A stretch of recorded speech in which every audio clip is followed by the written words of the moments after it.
ज्या लोकांनी असा माझ्यासाठी हा विचार केला आणि माझं कौतुक केलं, माझ्या पाठीवर थाप मारली आहे, त्यासाठी मी सगळ्यांचे खूप मनपूर्वक आभार मानतो.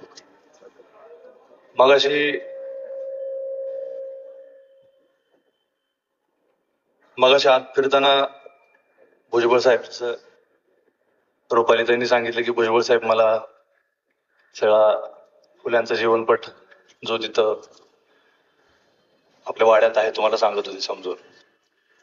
तर फुल्यांची आणि माझी ओळख ज्या टप्प्यावर झाली तो क्षण माझ्यासाठी खूप महत्वाचा होता आणि त्यामुळेच कदाचित आज मी इथं आहे. आणि असं काही घडलं नसतं तर कदाचित म्हणजे आपण वेगळ्याच मार्गावर असलो असतो. मी बऱ्याचदा बोललोय, पण मी खूप विचित्र वेड्यावाकड्या अशा मार्गावर होतो. अंधश्रद्धा, भांडण, व्यसनाधीनता आणि सगळी दिशाहीनता याच्याशिवाय आयुष्यात काही नव्हतं. माझे आई आहे, वडील माझे नाही आहेत आज. आई सारखी वडिलांची आठवण काढते. माझे वडील दगड फोडायचं काम करत होते, घर बांधण्याचं काम करत होते आणि माझ्या वडिलांना या सगळ्या महापुरुषांची जे इथं आहेत त्यांचे काही घेणं देणं नव्हतं. यांचे छोटे छोटे देव होते, खूप सारी अंधश्रद्धा होती आणि आपापले समज होते आणि स्वतःच्या विचाराच्या चिखलातच अडकून पडलेली सगळी लोक होती. आणि अशा घरात मी जन्मलो. आई साक्षीदार आहे की मी प्रचंड भांडायचो. मी अनेक वेळा बोललोय की मी जेव्हा बाबासाहेबांचा फोटो माझ्या घरात लावला तर त्या दिवसापासून जवळजवळ एक महिनाभर माझ्या वडिलांची माझी खूप भांडण झाली की या महाराजा फोटो तू तुझ्या घरात का लावतो म्हणून. आणि मी कोण तर मी वडरी आहे आणि बाबासाहेब अमुक जातीचे, मी अमुक जातीचा. आता वडराच्या जातीत पण एखादा महापुरुष जन्माला पाहिजे आणि त्याचाच फोटो मी लावला पाहिजे अशी काहीतरी धारणा लोकांची असते. म्हणजे प्रत्येकानं आपापल्या जातीतला एक एक महापुरुष वाटून घेतलं तर मग काय अर्थ नाही जगण्याला. आणि मी ते भांडून माझ्या वडिलांना मी नाना म्हणायचो, नानांना भांडून बाबासाहेबांचा फोटो लावला. फुल्यांचा फोटो माझ्याकडे नव्हता आणि त्यानंतर मी फुल्यांचं पेन्सिलने चित्र काढलं. माझी चित्रकला बरी नव्हती तर मी ते चित्र काढलं. तर सकाळीच मला घरात तो फोटो आणून तेवढा दिसला आणि मी चित्र काढत होतो तर वडिलांची गंमत होती की काळ्या पेन्सिलनं हा कागदावर पांढरं चित्र काढतोय तर फुल्यांची पांढरी मिशा कशी काढणार, त्यांना असा प्रश्न होता. आणि ते अधूनमधून जेव्हा जेव्हा मी कामावरून कुठून येताना जाताना माझ्यासोबत बसायचे आणि बघायचे आणि मी त्यांना चित्र काढत काढत फुल्यांनी आपल्यासाठी काय केलं असं सांगायचो. आणि मी समग्र फुल्यांचं वाङ्मय जेव्हा वाचलं, म्हणजे मी म्हणतो आंधळा असणं आणि डोळस असण्यातला जो फरक असतो तो वाचनानंतर मला जाणवला. मी एकदम जन्मांध असल्यासारखाच मला वाटलं. आणि फुल्यांचं सगळं जे काय साहित्य आहे, गुलामगिरी आहे, शेतकऱ्याचा असूड आहे. आप्पा साहेबांनी मग सांगितलं त्यांच्या मृत्यू पत्रातली एक खूपच सुंदर गोष्ट आहे.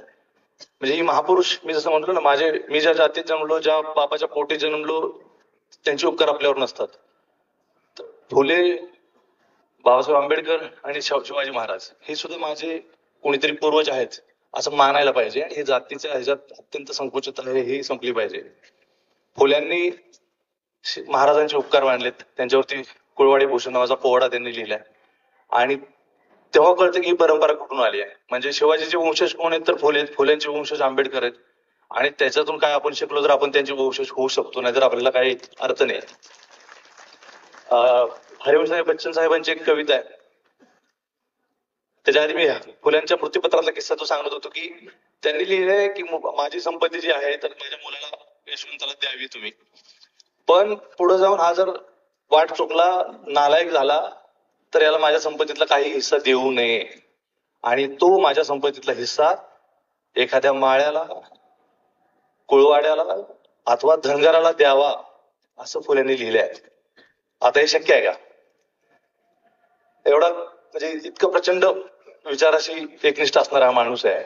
आणि हे बघून मला हरिवंशराय बच्चन साहेबांची एक ओळ आहे की मेरे बेटे होने से मेरे उत्तराधिकारी नहीं होंगे, मेरे बेटे होने से मेरे उत्तराधिकारी नहीं होंगे, जो मेरे उत्तराधिकारी होंगे वो मेरे बेटे होंगे. जे विचार पुढे घेऊन जातात तुमचे उत्तराधिकारी असतात, तुमचे वंशज असतात. फक्त पोटी जन्माला येऊन त्या जातीत जन्माला येऊन काही होत नाही. हे फुल्यांनी असू द्या, शिवाजी महाराजांनी असू द्या, एखादा कवी हरिवंशराय बच्चन सारखा असेल, तुकाराम असतील, हे सगळ्यांनी हेच सांगितलंय आणि ही परंपरा सतत वाहते.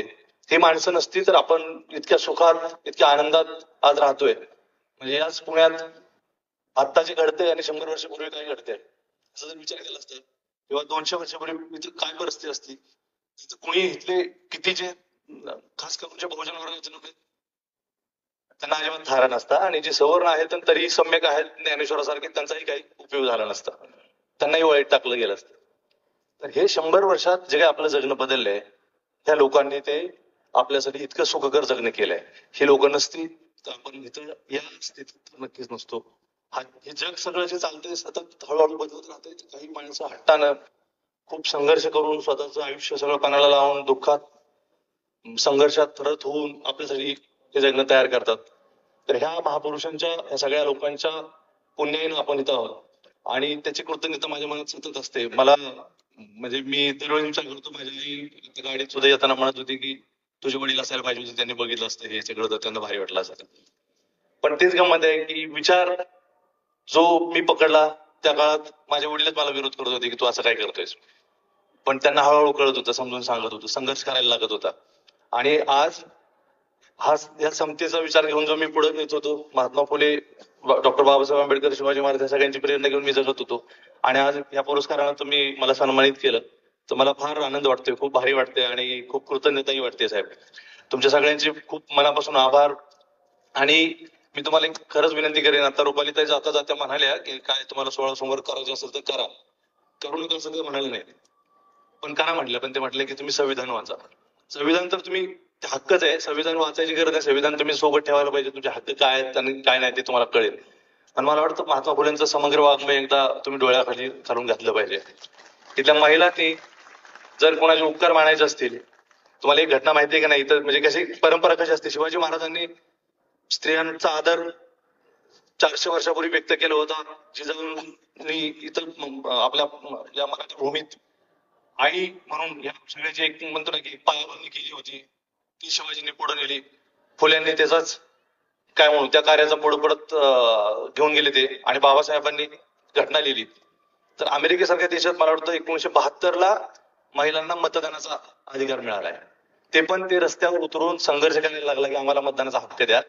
म्हणजे एवढा मोठा प्रगत देश सुद्धा महिलांना मतदानाचा हक्क देत नव्हता, कारण त्यांचा हक्क मानतच नव्हता किंवा त्यांना हक्क आहे असं समजत नव्हता. इथं न मागता कुठल्याही महिलेनं बाबासाहेबांनी घटनेत तो अधिकार दिला होता. आणि ही खूप महत्वाची गोष्ट आहे, तुम्हाला मला वाटतं की कळालं पाहिजे. आणि ह्या सावित्रीमाईचं आणि ज्योतिबांचं आपण सतत स्मरण ठेवलं पाहिजे आणि त्यांचे उपकार मानले पाहिजेत. आणि हे जर वाचन नाही केलं, मी स्वतःवरून सांगतो की तुम्हाला डोळे येऊ नये अशी व्यवस्थेची इच्छा असते, तुम्हाला काही अक्कल येऊ नये अशी व्यवस्थेची इच्छा असते.